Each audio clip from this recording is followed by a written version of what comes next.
It's connecting. Okay. You were recording. The timer isn't. Okay, here we go.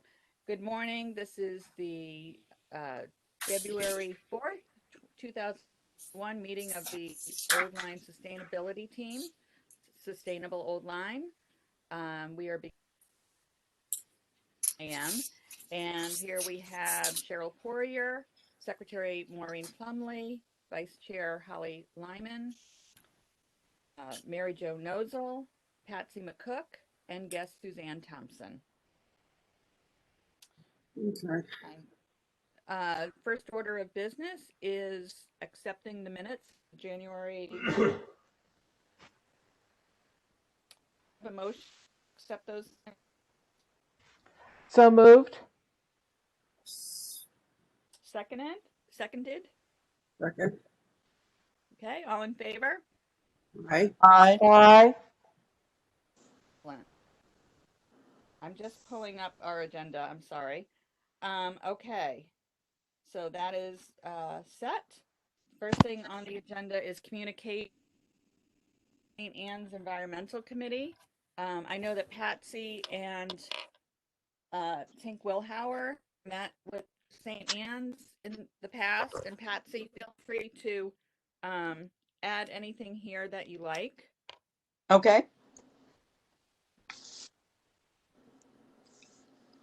I think you met with them since we last met.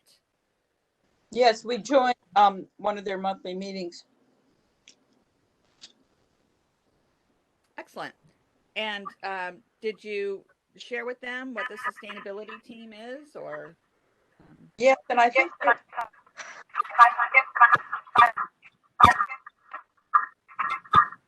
I'm having audio issues with Patsy. Is that me? No, perhaps other people can mute our listen to Patsy. Maureen, I think you have two. I think Maureen has feedback because she's got two. Okay. I've got to see.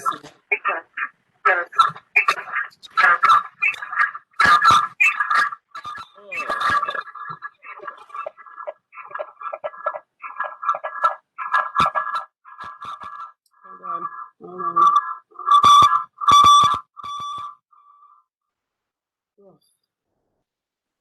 Okay, Patsy, are you there?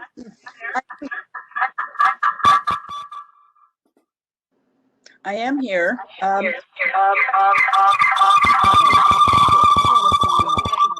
we need you to shut off altogether one of those two devices because it's causing feedback. Even though you did go ahead and mute one, it's not enough.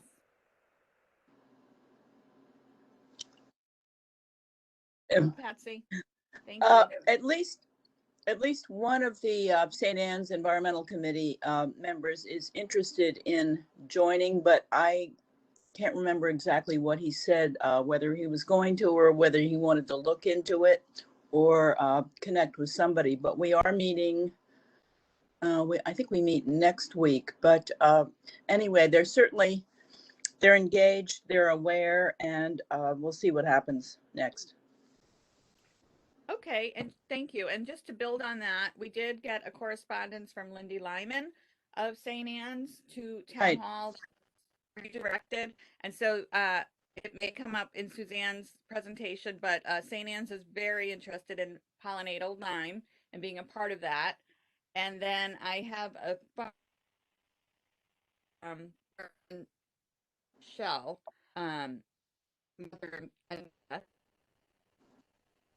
So that's just a touch base as well on Pollinate Old Lyme. Great. That's later today. Okay. All right. If we are ready, we have. She has a very long resume when it comes to horticulture. So trust me when I tell you she's an expert. And she has been so generous in co-leading this Pollinate Old Lyme initiative, which is really off to a great start. So gonna go ahead and Dan, do you need me to share the screen with, or to give you sharing? Are you seeing Yes, any yes, I have a few information? PowerPoint, um, so that would be good. I just have to say thank you so much for letting me co-lead this with Cheryl. We're I think both having more fun than we ever realized we would. Cheryl has single-handedly whipped up a town newsletter called Buzzings. So, and I'm having a ball putting together PowerPoint presentations and using up actually getting to use some of the photos that I have taken over the last decade to 15 years that I've been doing garden writing here in southeastern Connecticut. I always knew there was a reason why I was taking pictures of caterpillars and butterflies and ladybugs at different stages of their life cycle. And they're finally getting to be seen. So thank you. What we have done is we have gone, and some of you have maybe been on some of our presentations. What we did to start out with Pollinate Old Lyme is to hold a pre-planning meeting with the organizations in town that we knew already were active with gardening communications or conservation, nature, and let them know what we were doing and asking them how we can all collaborate and share together. I'll go ahead and share the screen now. Let's see. Share. Make sure I pull up the right document for you. I hope so. Let me turn on the slideshow. Slideshow. From the beginning. How's that? Is that working? So That's great. this is perfect. This in mid-December, we held a meeting, as I say, with the different organizations. We had St. Anne's there. We had the Phoebe Library. We had the River Garden Club. We had some town commissions represented as well. And I laughingly call this is that nail soup, that story about those soldiers who came into town with a pot and a nail, and they were really hungry. And they said, man, if we could just get the people in the community to share their carrots, onions, garlic, a little bit of meat, and let's make a beautiful stew together. That's really what we're doing, because there already is so much enthusiasm and interest in this community. So we went ahead and branded it. We've come up with, we're using the standard logo for Pollinator Pathway. And thanks to Katie Balaka for doing that work for us, superimposing instead of just a rectangle behind it. That is the map of Old Lyme. You can do that. So that will be our signature logo that we're using throughout our campaign. What we're stressing to people is you don't have to be a gardening expert to join in Pollinate Old Lyme. And you don't have to be on a path to anywhere. I mean, frankly, if you want to help support pollinators in your own backyard, it doesn't matter if you live between a couple of town preserves or not. What you're doing is helping. So we, after our December meeting and get together with the organizations, is integrated into the overall plan, following the template of Pollinator Pathway organization. That's how they recommend you do it. And we then put on a January 26th presentation for town residents, and we had 77 people, did you say, Cheryl, had signed up? So we were very pleased with that initial turnout in January for 2 webinars, a noon and an evening one, that we publicized it through Limelight, through our own Facebook page, through the organizations that had been on our December pre-planning. So we thought that was a good initial turnout. And we can always do it again. We can post it. We plan to have a YouTube channel to post our presentations on. But if we needed to hold another virtual event, we can do that. The idea is, in this cold, disgusting, but we need the snow, we need the cold temperatures in this season right now, is to build interest, awareness, start to explain to people what they need to be doing and thinking at this time. because once spring comes, there'll be this flurry of people wanting to get outside again. And gardening has become such a hobby, such an interest as we've been having to social distance and gyms have been closed and whatnot. The seed trade and the horticultural trade actually thinks that's going to continue as a trend this year. More and more people are going to be trying to garden or work with plants. So the message that we're giving to people now, as you see the bottom points here, our whole message is we want people to add back in native plants, support the natural open spaces and healthy ecosystems in our town and around us. And removing invasive plants is going to be an important part of this, because anybody who's dealt with gardening knows you've got to get the invasives out, and you've got to plant something when you take them out, because nature abhors a vacuum and they'll just come back. So, and the same time is our message of don't use pesticides or excess fertilizer, and tying it in to this coastal ecosystem, Long Island Sound, that we live in. So this is the organizations that we're considering them our team, part of our team. They're bringing the carrots, the garlic, the onions, the chicken wings to throw into that pot of soup, although maybe it's plants and seeds and things. So in coming months, we will be announcing with them some different programs, webinars, displays. Once we can get out and interact with each other, if Duck River Garden Club can hold a plant sale in May, and they'll be trying to figure that out in coming weeks. They've already committed to us that they want to have a bigger native plant section than they've had in past years. Susie Bolduck is in charge of the plant sale this year and very committed to doing that. Roger Torrey Peterson Estuary Center of the Connecticut Audubon Society is already planning with us. We're doing a little presentation called the ABCs of pollinators. A is for aster, B is for birches, C is for coreopsis, and Q will be for quercus or oaks. That we can actually start to help people get conversant about native plants, so they don't just walk into a big box garden center and go, oh, I want that pretty flower because it pops. We don't care if it pops in the yard. We care if it feeds native insects that in turn feed the native birds, or the migrating neotropical Caribbean songbirds that migrate through here and maybe fledge their young here and need caterpillars and worms.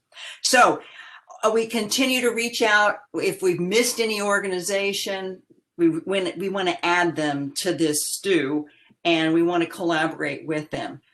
Meanwhile, each of them will continue to do a lot of their own programming. For example, the Roger Torrey Peterson Estuary Center puts on many webinars about birds, waterfowl, nature on a regular basis, and they sell tickets to that virtual. Anything that we do with anybody is going to be a free program, open to the town residents virtually at first, and then as we can do things physically, we'll look for ways to do that. But again, we're not going to rush that part of it.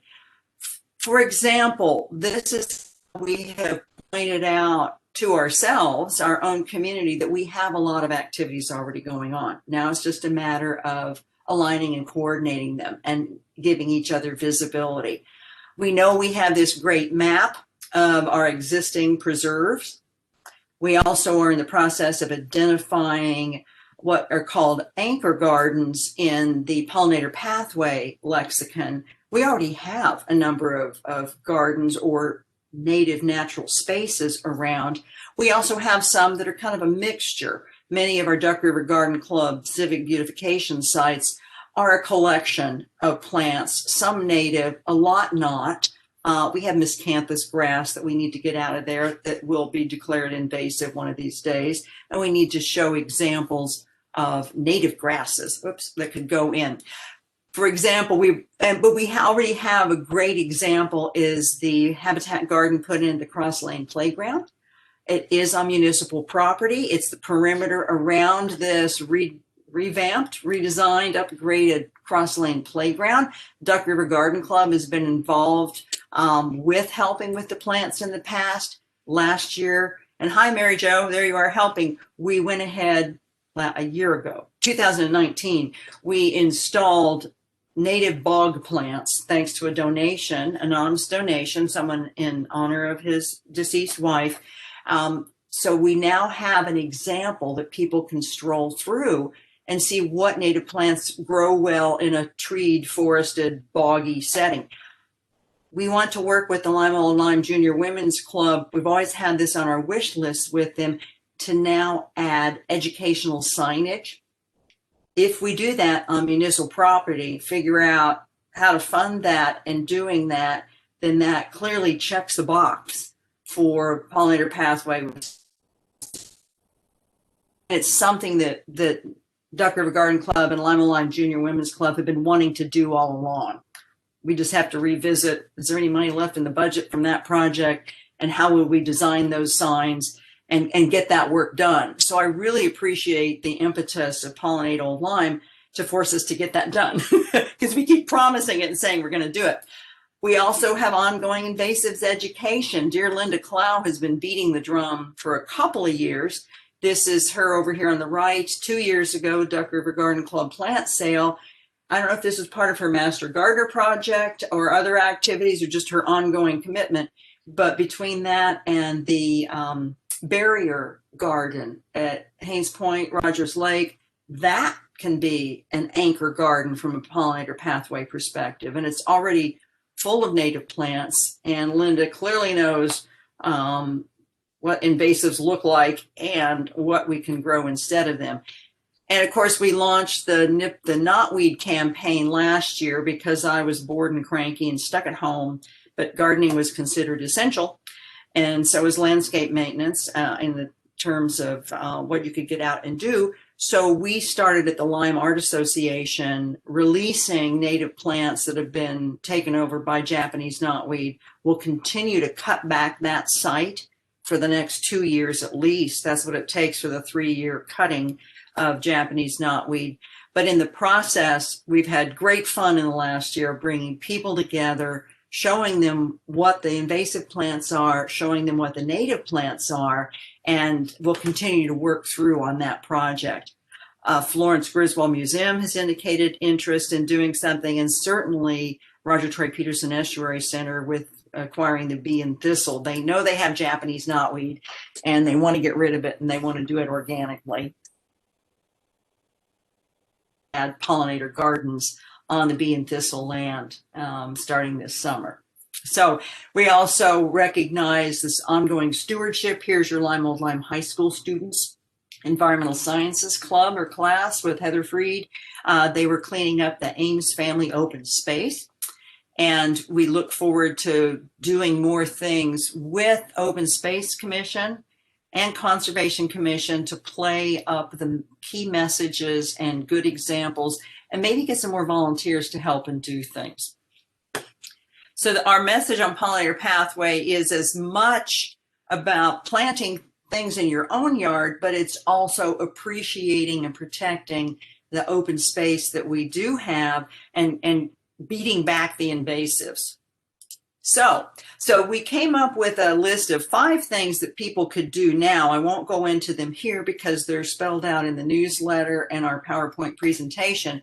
But at this point, we are just starting to introduce people to reading more from Doug Tallamy, the University of Delaware professor that really has been leading the cause on this and from an academic standpoint, as well as getting people to play with the Native Plant Finder app, where you can plug in our zip code and identify what native plants will grow here and what butterflies they feed.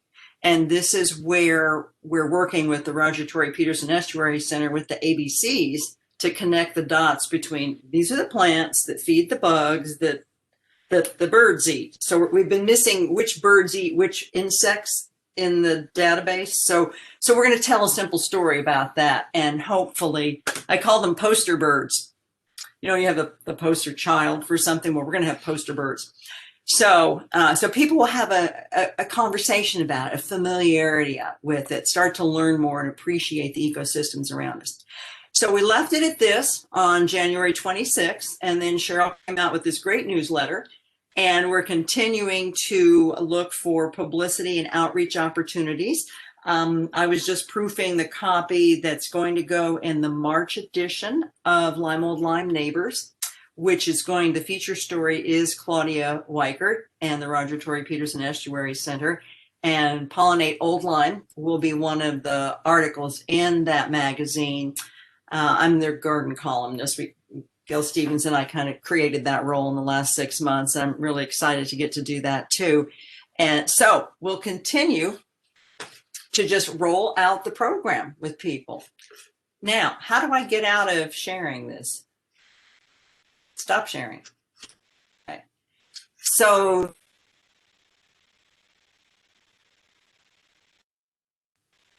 Thank you, Suzanne. Good job, Suzanne. Nice, thank you. That was brilliant.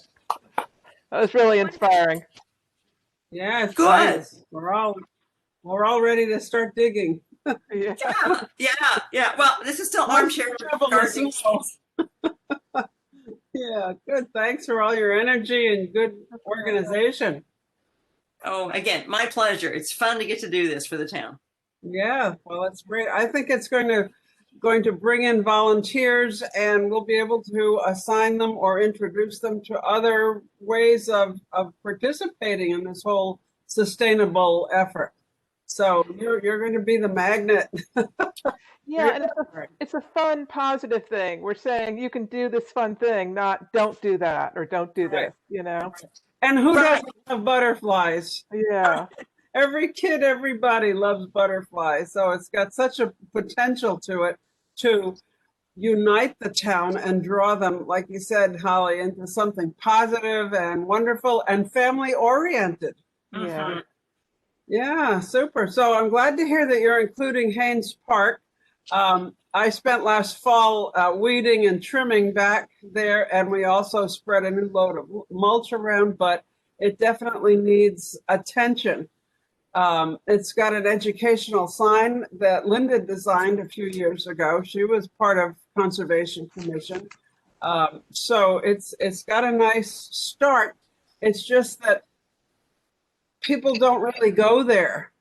You know, they may stroll the perimeter of the lake, but they never seem to get drawn out to that as a site, as something to be gained there.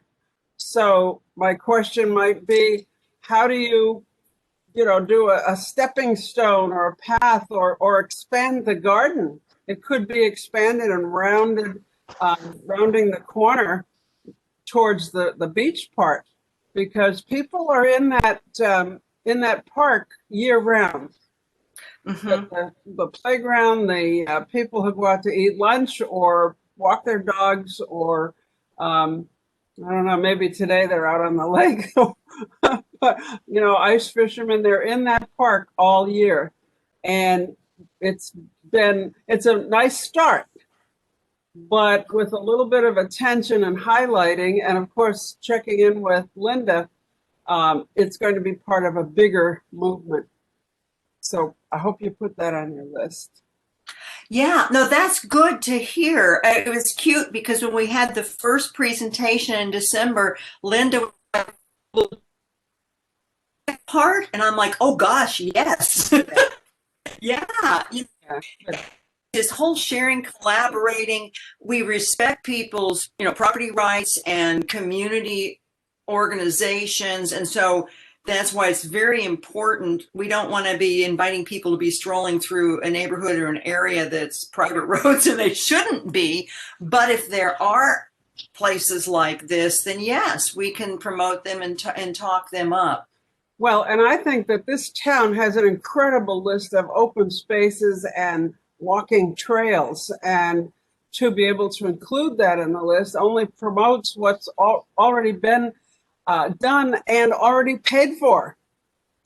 Yeah. So a lot of the trails are marked, and the entranceways are certainly marked, but the idea of educating people while they're walking is a huge gap.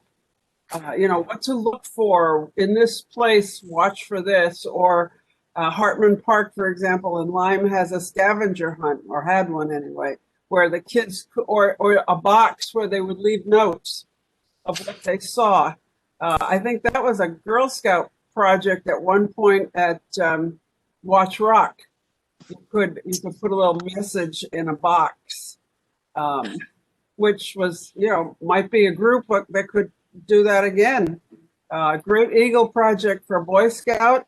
Girl Scouts earn their awards, or could it be done by the whole troop?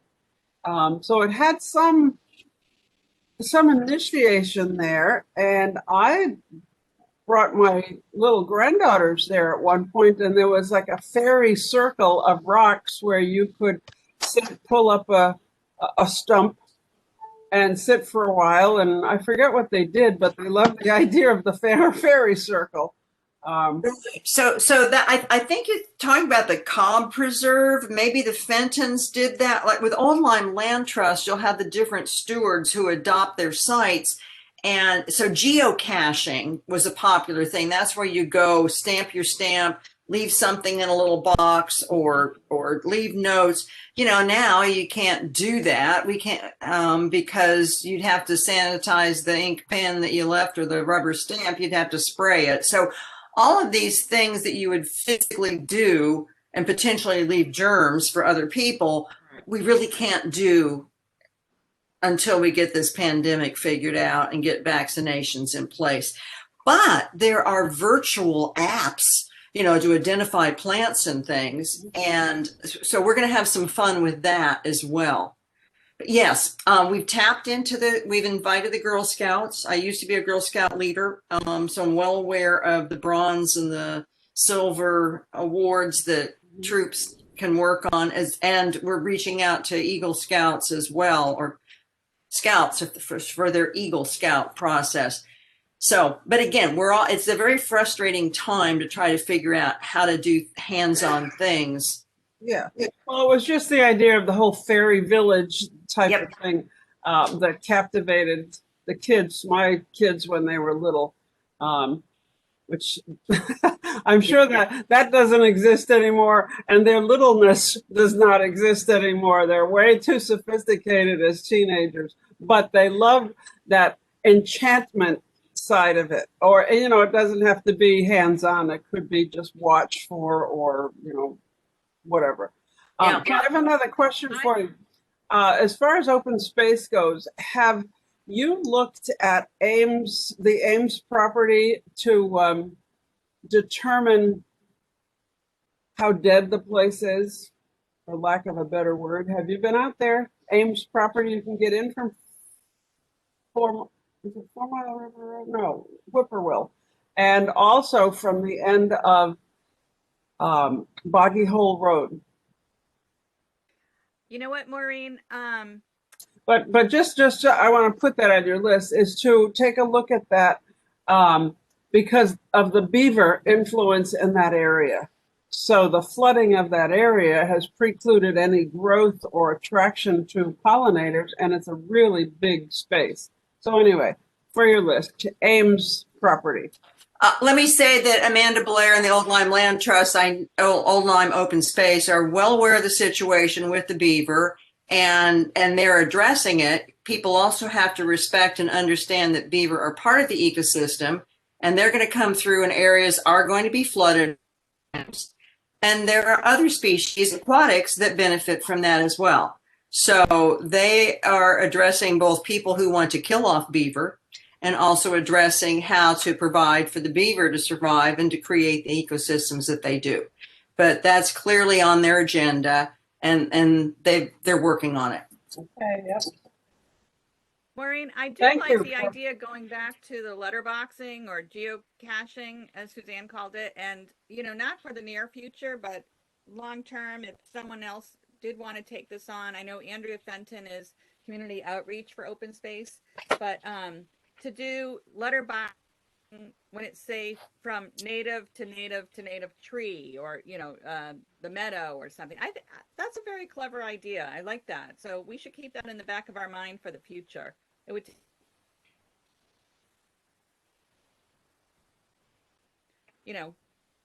planning and all, and we have to get past the pandemic. So I applaud your partnerships. Oh, go ahead. Sorry. Oh, no, I was done. Yeah, so Suzanne, I applaud your partnerships. I don't have enough fingers and toes to count them all, but great, good for you. Good for you. We need that. We need that a lot in Old Lyme. So I appreciate that. Okay. That's it. Maureen, just so you know, Gary Gregory is the liaison for Pollinate Old Lyme to both conservation and open space, and Right. Andrea Fenton, who's community outreach for open space, she's also been sitting in on our Yep. presentations. Good. And just very quickly, you know, all of this is very tightly woven into the criteria for sustainable Connecticut. We will we'll get probably 20 points or so for this, between providing education to residents and then creating pollinator gardens, upgrading gardens, and educating the public about the importance of pollinators to society. So we're in good shape here. So thank you, Suzanne. Okay.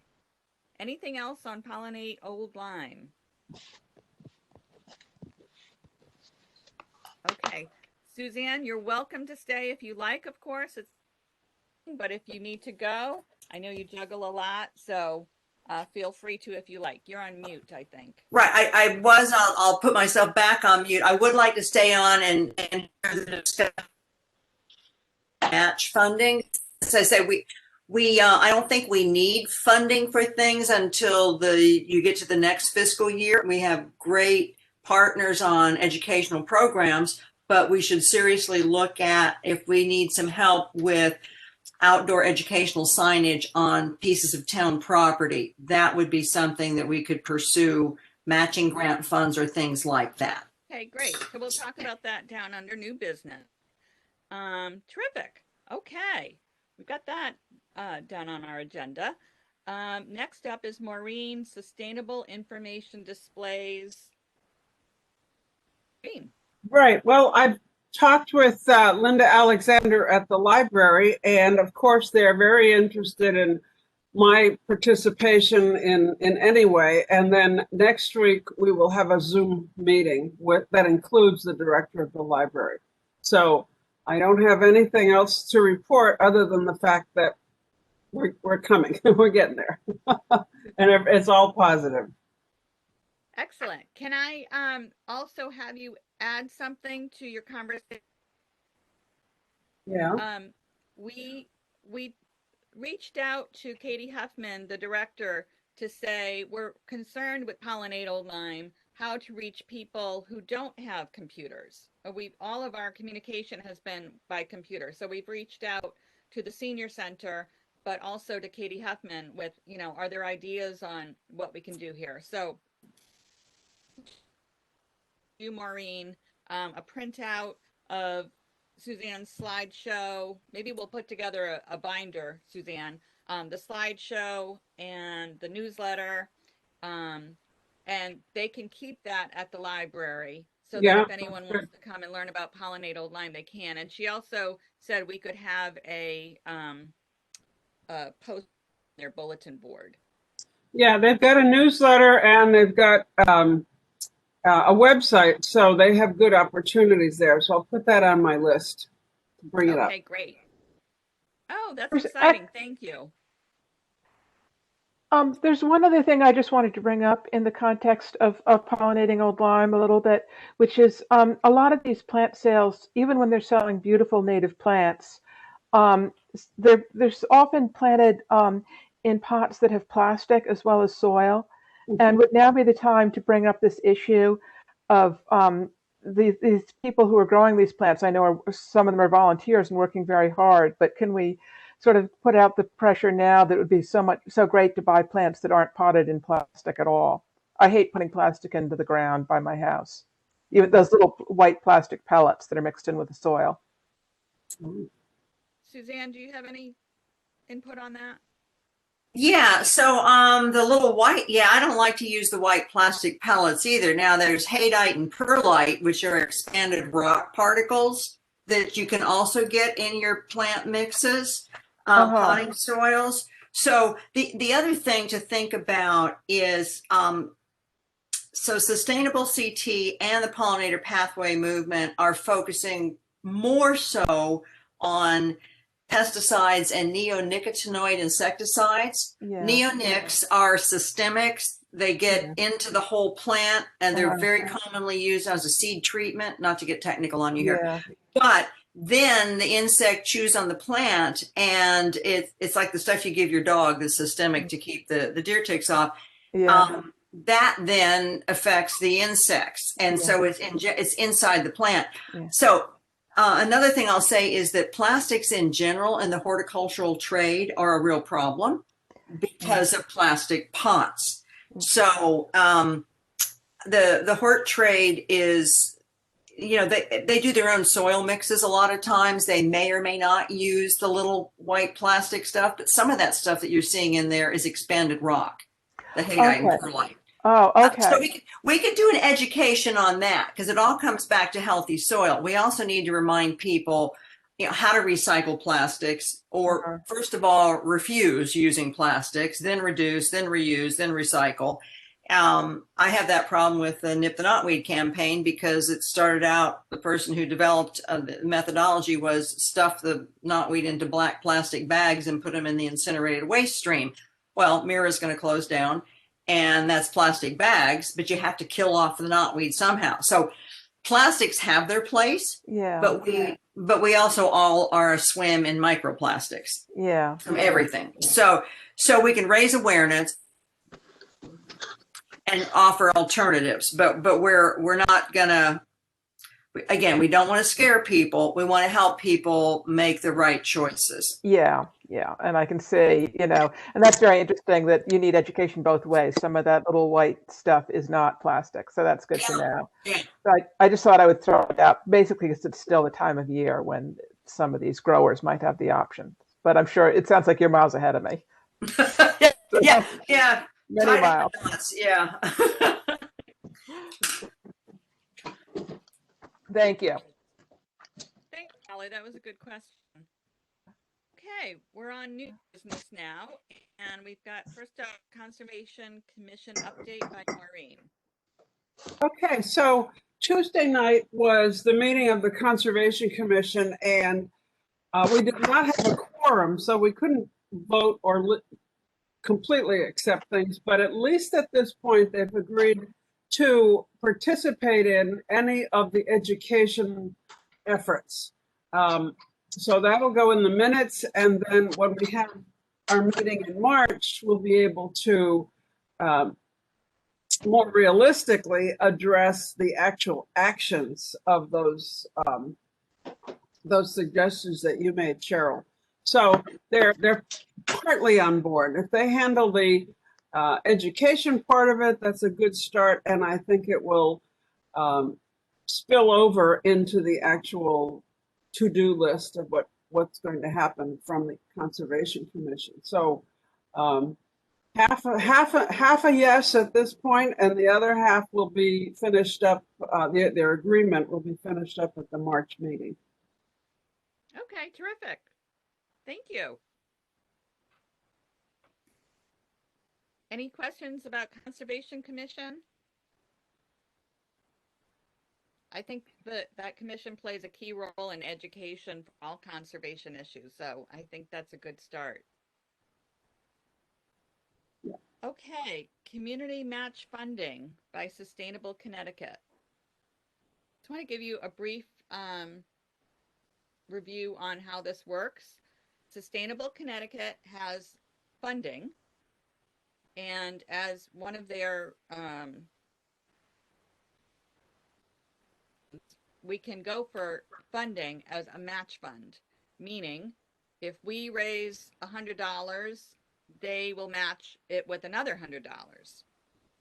The projects that we try to raise money for have to be related to the actions. We can go for more than one match fund in a year, but I do have to check on whether or not you can have two match funds going on at the same time. And the way we get funding for them to match is an online platform called Patreon.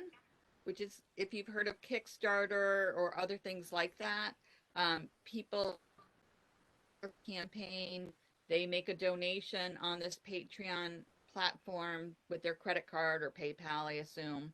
And then when the campaign is completed, Sustainable Connecticut matches the total fund. So we want to have, oh, and you get points for doing this community match fund. It's like 10 points you can get for doing this sort of thing. So there are several projects that we can think about over time for asking for match funding. The one that is in the best position at this point to pursue is Pollinate Old Lyme, our pollinator pathway item. The way we would advertise or promote the fact that we're doing this fundraising, I think what I see other towns doing, it's through Facebook or newsletters or something like that, giving people the link to the Patreon. Mary Jo, I do have on my list of to-dos to see how other towns do this in terms of being linked to a municipality and doing fundraising. I've never seen that happen in Old Lyme. So I don't know if you have some initial thoughts on that or if we should pursue more information. Probably the logical next step would be to work with our finance director, Nicole Stadjahar, on how to do that. For example, there was a major fundraising effort for the improvements at Haynes Park. With the boathouse was going up. So that was about 8 years ago. And likewise at Town Wood. So she set up, our finance group set up a bank account where all the funds would go through that and maintain them for us. I think that's most likely what she'll recommend. Okay. Great. Thank you. So in thinking about Pollinate Old Lyme, one of the things we would want to do to meet the criteria is create educational signage. And I think Suzanne and I need to do a little more research on what that sort of thing would cost, figure out what sort of signage would make sense and what it would cost, see what signage is already out there, needs signage or doesn't need signage. And there are organizations in town that are already thinking about signage, like Suzanne talked about the Junior Women's Club and Duck River Garden. So I want to just open the conversation and ask how people feel about doing this sort of match fund for Pollinate Old Lyme. I personally don't see any risk in it, but I want to hear everyone else's opinion and see if you can come up with pros or cons that we just haven't thought about yet, and what your thoughts are in general about moving ahead with that sort of thing.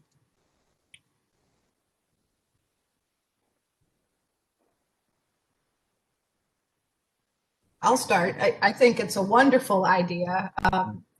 I look forward to whatever is finally decided to bring it up to the Board of Selectmen, because I think it's going to be a great way to tie in sustainable CT and Old Lyme with an update to the selectmen at the same time, to let them know about what's going on. And like you said, it's a no risk and it's an all gain, I think, initiative. And with all the work that is, I think the Park and Rec Commission is looking at for Haynes Park, it may be, I don't know where they're at exactly on that, but it may tie in very nicely with this effort for signage and plantings in Haynes Park. I also know, just as an aside, the folks that were responsible for giving us the grant for the fish ladder at the Rogers Lake Dam, part of the grant was educational signage. It's never been put up, to my knowledge. It's stored, I I believe, at Public Works. It is absolutely gorgeous. These photos and how they were mounted, they are absolutely gorgeous. I don't know why exactly they're not up. It's a good thing to investigate, but after seeing them and now really having a feel for what it could look like with the Pollinate Old Lyme, I think it will be marvelous for the group to consider fundraising. And the signage is really expensive. It's interesting. Do you think it's difficult, the fish ladder signage? Do you think it's a matter of the logistics of doing it, or? Good question. Good question. I really don't know. When I investigated it about, I don't know, maybe 8 years ago, I do think it was logistics. They're very heavy. They're very big. It requires digging, you know, it requires public works initiative, but I think it needs to go up. And so I just don't want that to happen to us. If we go forward, I think the plan should be, and we propose it as such, that any fundraising we do for the signage will be put in the ground by Public Works, and make that part of the planning so that we can have a checklist when these things happen and it doesn't get lost, as I think that signage may have a little bit. Can you hear me? This is Maureen. You're able to hear me? Okay. Yeah. So one of the problems may be the fish ladder is on a road that has no parking, zero parking, and people I've seen park on the side of the road, which is right in the lane of traffic. Very bad. They might pull up on the sidewalk. That's another bad thing. So you might have to have a plan of what to do for regarding parking, because there is no parking. And maybe the plan would be to invite people to visit, but park somewhere else. So like if they parked at the senior center and walked from there, that might encourage the town to put up the sign, because I guarantee they do not want people blocking the roadway. So that's an issue. What else? And of course, there's no sidewalk there. Which Yeah. I know you've cared about. It's really interesting. My education about the fish ladder came from just happening to walk past when some of the staff were working there and just asking them a bunch of questions. But other than that, you're right. There is no notification of what it is or where it is or what the purpose is, even for people who live in the neighborhood. There's been plenty of questions like, well, what's the point? And most people have no idea, because it's right there next to the dam, and that is controlled by Rogers Lake Authority. So two organizations that really know very little about the fish ladder, which would be the authority, and Rogers Lake West Shores Association, they're clueless. Well, I just brought it up to share, because I think how we propose the signage, what size we use, all of that should be, I don't think that worked very well with the dam situation. Those signs are gorgeous, but they are immense. We may want to have a project plan, maybe look at how other towns have promoted signage, and maybe a sign that meets the environment and the size and shape and where we think it should go as part of this initiative when we get to that point. Right, Mary Jo, I really appreciate your comment.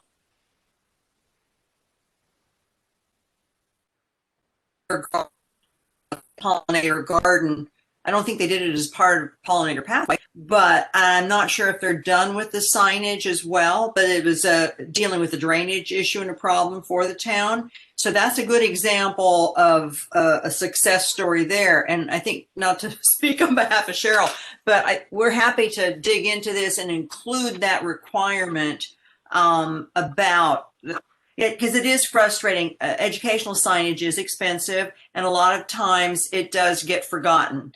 And even organizations that do grant funding will tend to want to give money for the plants, but not bother to educate people who don't know what the plants are. So it breaks down. And you raise a good point. Perhaps if we were trying to get people to go over to the Haynes area to look, maybe the signage goes over there and we create more of an educational seating area. So let us get our arms around this. It's really good to hear this discussion. Why don't I propose that Suzanne and I do some research and think about costs, and we'll come back to you, maybe the March meeting, but if not, definitely the April meeting. But hopefully we can have some answers by the March meeting. Right. And I will just mention an area of town property that we've been doing nip the knotweed on is behind Old Lyme Town Hall. And it's not the perimeter of the building, but the Old Lyme Tree Commission has mentioned, if indeed, because the plan is once we control the knotweed, to put some shaded plants there as you park in the back. Something's got to go in there, or the weeds are just going to come back. And we need to put some educational signage there that the following plants above the marsh are. So I would like to tackle both of those and make sure we bring the project to completion so the weeds don't come back and people don't understand, they don't realize all the effort that's gone into it. It will take some ongoing maintenance plans. So. Great. And I want the other committee members to also think about other, actions we've going on in Sustainable Old Lyme, and whether or not, funding would be at some point helpful to those projects. Definitely keep that in mind. Okay. It's by team members. I have a few. Does anyone have anything they need to update us on or would like to? Just one thing, the town budget process is beginning in earnest. A week behind because of the storm, but at least the budget request for Sustainable Old Lyme passed the Board of Selectmen's review. So that was a good thing. We had an interesting discussion on it, and now it's been forwarded to the Board of Finance. So thank you for getting in the request. Oh, great. Excellent. Thank you. Okay, a couple of other updates on actions. One is there's a new Sustainable Connecticut action this year, which is mentoring other towns to become Sustainable Connecticut certified. So I've been working and sitting in on meetings with the new team for Lyme, Sustainable Lyme. And so they're just getting off the ground. They had their resolution passed in December, and they're pulling together team members, and they're starting to look at their low-hanging fruit and what's already going on and what they'd like to do. So we will actually get 10 points for mentoring them. And related to that, we are going to do a joint project or action with them, which should be helpful to us in points, which I'll share in a moment. And that is creating an arts programming for youth. And that is action 4.4. And it's something where you pull together people, you inventory what sort of arts programming already is happening in town, where we're working with Lyme. It's the Lyme Old Lyme school system, as well as Lyme's youth services and other programming in town. You decide if there's anything lacking and if you can create and to indeed create youth programming, or thinking of summer arts programming, maybe a series of classes. Cheryl, Pulling together a team. Yeah. I didn't want to interrupt. I just have a question when you're done. Oh, okay. So pulling together a team, and we're going to start planning that next week. We're going to include young people in this planning process, and that's going to give us equity points. Yes. To go silver, we already have we need three 1.1s, the equity toolkit actions. So we already have two. We have the walk audit and we have the business roundtable from our bronze award. We need one more for when we go to silver. So we can do this in an equitable way with the tools of the that toolbox, equity toolbox. Nice. So we're going to get points for equity toolbox. We're going to get points for working with Lyme, collaborating, 2 towns. We're going to get points for programming itself. And if we go for community match funding for the summer programming, we would get points there. So I'm thinking we can get between 30 and 40 points for this action. Great. And Lyme has a strong team. I'm going to work with Liz Frankel up there to coordinate this and reach out to the various organizations and students who can help us with this. Awesome. Awesome, Cheryl. That's so exciting. I have a question on that. Sure. I know the Florence Griswold has the summer art camp, and I know they bring in kids from New London to that camp.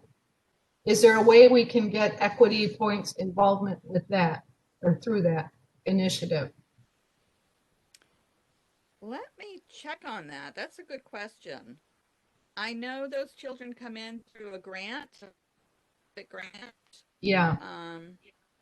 So let me, that's a great question. I'm just jotting that down and I'll check on that. Thank you. And last year summer camp canceled due to the pandemic, so I don't know what's happening with this year's summer camp. A really good question. So let me check on that. Thing is, I sent out an email with the dates for social justice or equity training. I forget the title of it, but you know what I'm talking about, the training for equity. So I am going to double check those dates for myself, but they offer it 4 times a year. It's a series, I think, of 4 online classes, and I'm going to follow up with Town Hall and see what staff person can also go through that training. And Mary Jo, I think you were looking at the dates as well. Yeah, I signed up. I have to review those dates myself. But I was wondering if you'd seen they do the monthly, I think it's monthly coffee hours on. Did you see that also? Okay. All right. On Fridays? Yeah. Yeah. So I signed up for that too. As long if it will help us. Good. You know, I have to tell you, I didn't sit in live on the first coffee hour, but I watched a recording of it, which was the town of New Milford talking about getting started and, you know, how they're working. And it was a great presentation by them. And it just, you know, reinforces what a messy process this can be for these teams. Are, you know, all towns go through this messy process of trying to figure out how to do this. And so it was a really good presentation by New Milford. Thank you, Cheryl. That's good to hear. Okay, any other comments or questions or update? I'd like to have another presentation next month, and I was thinking of someone on open spaces to tell us about the open space plan, which we'll be writing up as one of the actions. Sure. Folks? Yes. Okay. Yes. I have a question. Are you able to hear me? Okay. Yeah. If we could cycle back to pollinator for a moment.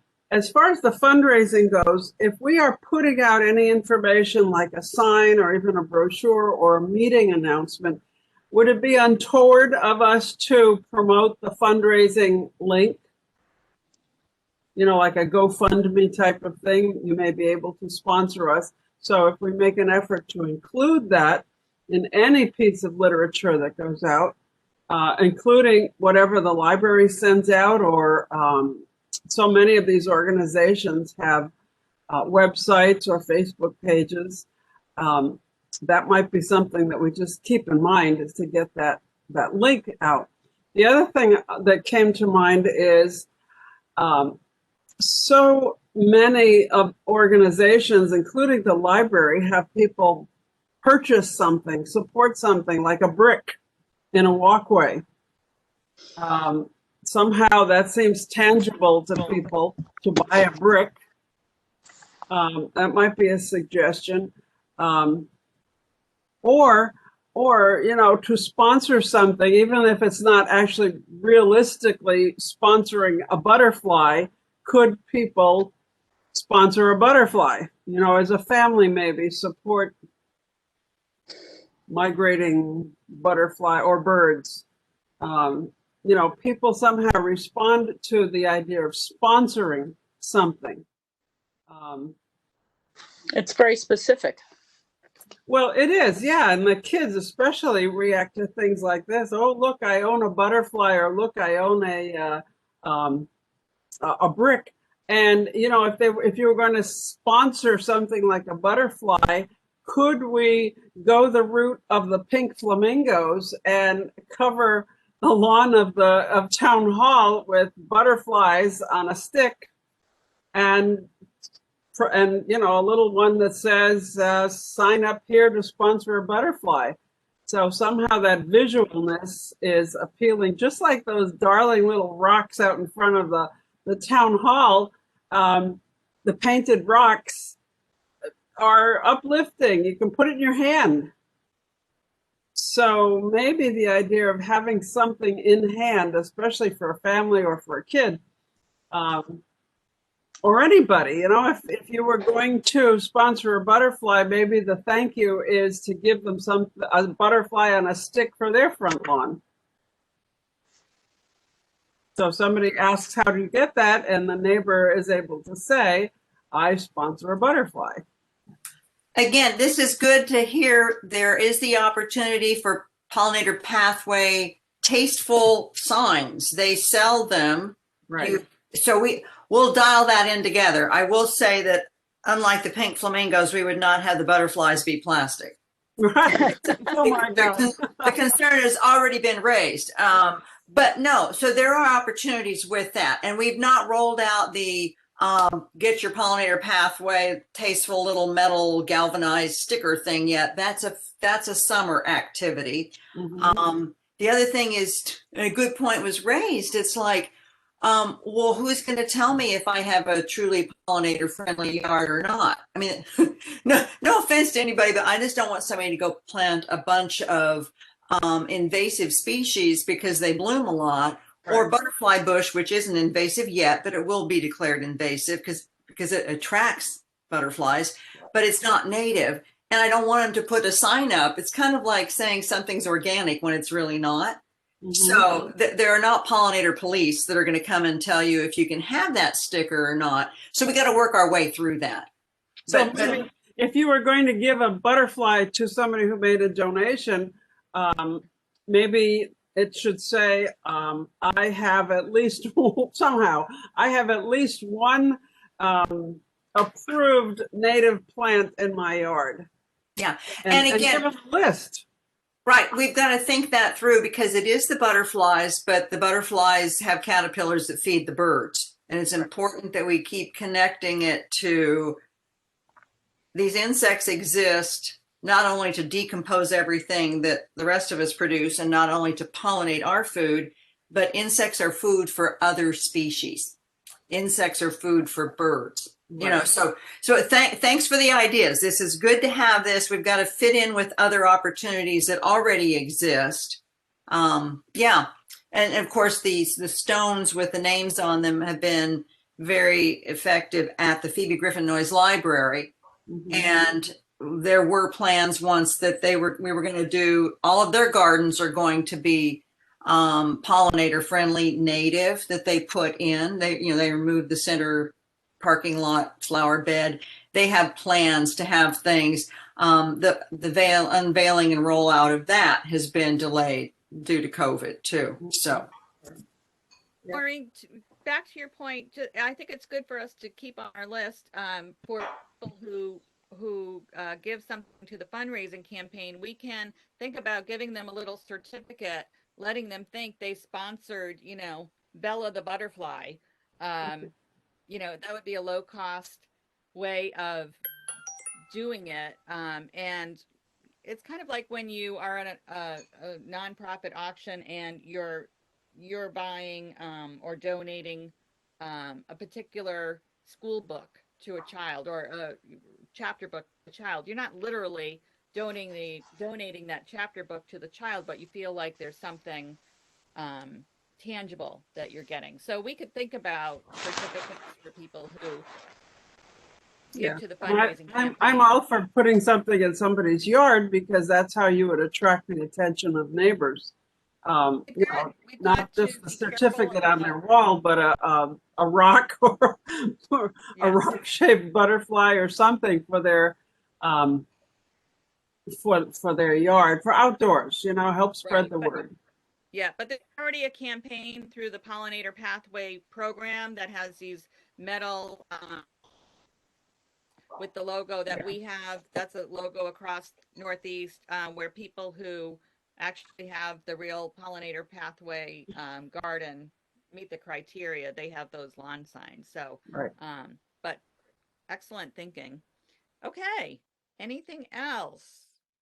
We only have one member of the public here today, Suzanne. We want to thank her again for being here and presenting. Any other thoughts or comments before we adjourn? Can I have a motion Good job, everybody. Thank you. Good job. Yes. Can I have a motion to adjourn the meeting? So moved. Second. Seconded? Second. All in favor? Aye. Aye. Hi. Okay, we are adjourning at 10:17. Thank you. Thank you, Cheryl. Meeting so Thank you, organized. Suzanne. So, yeah. Really moved along